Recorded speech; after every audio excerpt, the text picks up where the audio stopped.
Hello friends, स्वागत है हमारे यूट्यूब चैनल में।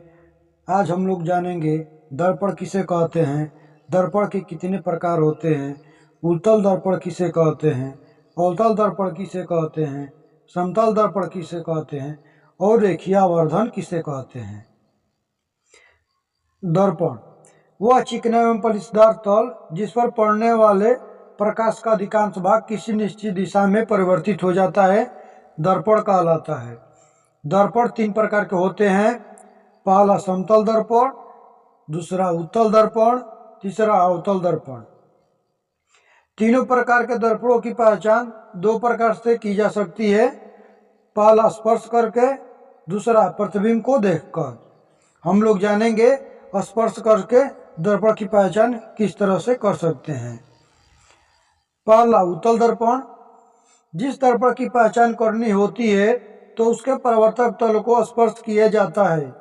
जिस दर्पण का परावर्तक तल उभरा हुआ होता है वह उत्तल दर्पण होता है। समतल दर्पण, जिस दर्पण की पहचान करनी होती है तो उसके परावर्तक तल को स्पर्श किया जाता है। यदि दर्पण का परावर्तक तल एक समतल होता है तो वह समतल दर्पण कहलाता है। अवतल दर्पण, जिस दर्पण की पहचान करनी होती है तो उसके परावर्तक तल को स्पर्श किया जाता है। यदि स्पर्श करने पर दर्पण का परावर्तक तल अंदर की ओर दबा हुआ मालूम होता है तो वह दर्पण अवतल दर्पण कहलाता है। दूसरा है प्रतिबिंब को देखकर।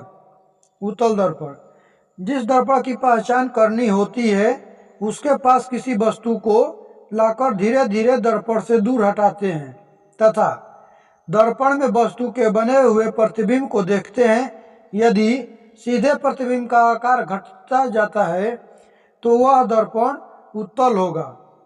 अवतल दर्पण, जिस दर्पण की पहचान करनी होती है उसके पास किसी वस्तु को लाकर उसे धीरे धीरे दर्पण से दूर हटाते हैं तथा दर्पण में वस्तु के बने हुए प्रतिबिंब को देखते हैं। यदि सीधे प्रतिबिंब का आकार बढ़ता जाता है तब वह दर्पण अवतल होगा। समतल दर्पण, जिस दर्पण की पहचान करनी होती है उसके पास किसी वस्तु को लाकर उसे धीरे धीरे दर्पण से दूर हटाते हैं तथा दर्पण में वस्तु के बने हुए प्रतिबिंब को देखते हैं। यदि सीधे प्रतिबिंब का आकार स्थिर आता है तो वह समतल दर्पण होगा।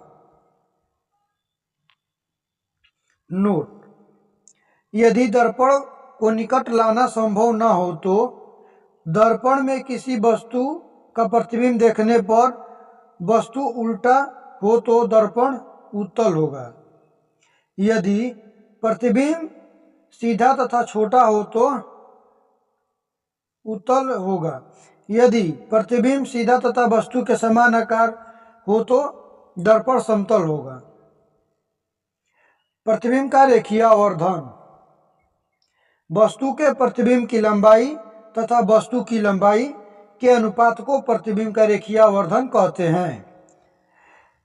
यदि प्रतिबिंब का रेखीयावर्धन m हो तो m = प्रतिबिंब की लंबाई बटे वस्तु की लंबाई होता है। दोस्तों, अगर वीडियो अच्छा लगा है तो हमारे चैनल को लाइक, सब्सक्राइब, शेयर जरूर करिए।